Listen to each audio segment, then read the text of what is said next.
do this winter season, you need to explore the incredible world of raptors at the World Center for Birds of Prey.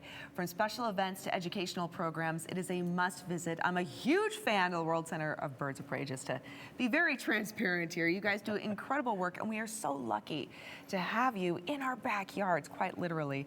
We have Finn here in studio really quick. So before we get into all the programs at the World Center, we got to talk about the raptor here in studio. Absolutely gorgeous. Curtis, who is this guy? Yes. So this here is Finn, red-tailed hawk. He's 6 years old this spring, and he's a really typical hawk that we see here in Idaho during the winter. Yes. Year-round, but you'll see them in your yard, soaring overhead along the freeway. Finn here is part of our education program, and he's known for being part of fall flights in the fall, but here in the winter, he does his daily flight programs. He's got to do his exercise, his trainings, and he enjoys doing that with people and then around. How much do red-tailed hawks enjoy this type of weather? Oh man, so we rotate our birds through the season, and Finn gets first pick, and he is outside. So he loves those brisk mornings. He gets up, does his exercises, very similar to wild birds here in the area. They enjoy that cold morning, and that gets them up hunting. Yes, looking for some a nice snack, right? Always a good snack. Finn, like you'd mentioned, red-tailed hawk, very familiar here in our community. I see a lot of these guys in my neighborhood in the morning. Beautiful, just absolutely stunning. I love the coloring of their feathers. It's gorgeous, absolutely gorgeous. Okay, and then you had mentioned fall flights. This is a chance, or winter flights actually. This is a chance for our viewers to see Finn up in close and personal and in action along with other birds. Let's talk about what's going on at the World Center for Birds of Prey this season. Yeah, absolutely. So our daily programs, we're open Tuesday through Sunday, and Tate's got some more information on that. Okay, yeah, Tate, what the lineup is. So Tuesday through Sunday, we've really reworked our bird presentations so that the vast majority of them are flighted. The birds love to fly, and people love to see the birds flying. So why don't we put those two together? And so we're doing that all winter, 11, 1, and 3 o'clock each day. But there's some particular days that we are hoping that we'll get some more people out. For example, Winter Wednesdays. Winter Wednesdays, half price admission for everybody. Really? And we really want to make the World Center for Birds of Prey accessible to everybody, especially locals here in Idaho. So not only Winter Wednesdays, but we have family field trip weekends.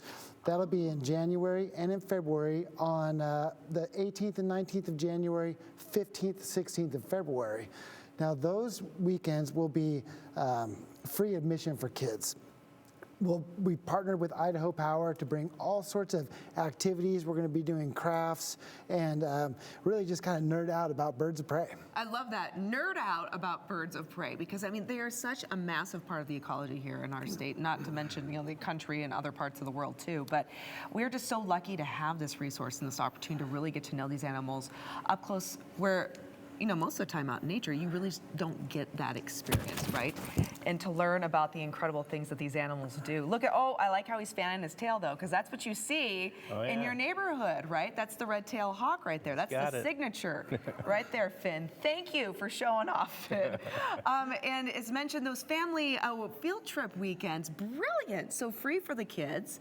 And I had the pleasure of going to one of the fall flights. It is astonishing. It is just so thrilling, especially when those birds buzz you and fly right over your head. I can never imagine being so close to a bird in flight, especially when you feel kind of like the power from their wings and just see their talons up close. I mean, I'm listening to Finn on your glove, and just as he's walking and gripping and letting go, it's so impressive.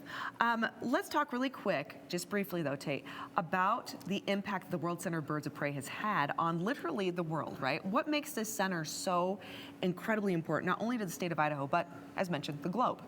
The World Center for Birds of Prey is the headquarters of the Peregrine Fund. And the Peregrine Fund is a nonprofit conservation organization with projects all over the world. Now, education is a key part of not only all of the projects around the world, but our efforts here at the World Center for Birds of Prey. For people to understand why these birds are important, that the fact that they are a reflection of the health of the environment. When people understand that, we all make decisions that allow raptors to really thrive in the environment.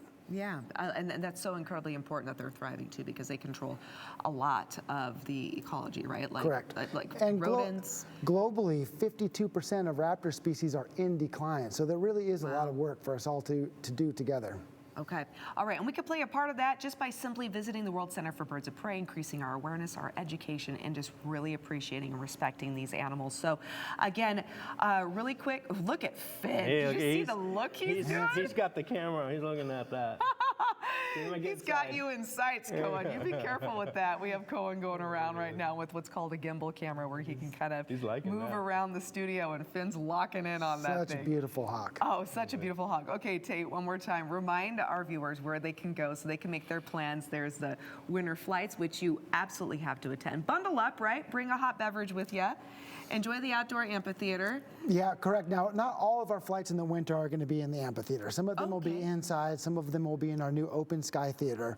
And so we've got some. What? You do flights inside? Each day is a Tate, little you got to bit. share that. I didn't know that. Each day is a little bit different. No 2 days are the same. It depends on the weather, depends on the staffing and the volunteers. Okay. And we kind of build each day specially for the folks that come out. Wonderful. Tate, thank you so much. Curtis, thank you. Finn. Pleasure. Thank you, my friend. You look absolutely stunning. So gorgeous. Okay, where do people go for more information, Tate? PeregrineFund.org is our website /visit, and there's all the information there. You can get advanced reservations to come out and see us, or just come on out. We're down off South Cole Road on the corner of Cole and Holly Lynn. Wonderful. Thank you so much, Tate. Again, Curtis and Finn. Stick around, everybody. More to come here on Idaho Today right after the break. Look at that.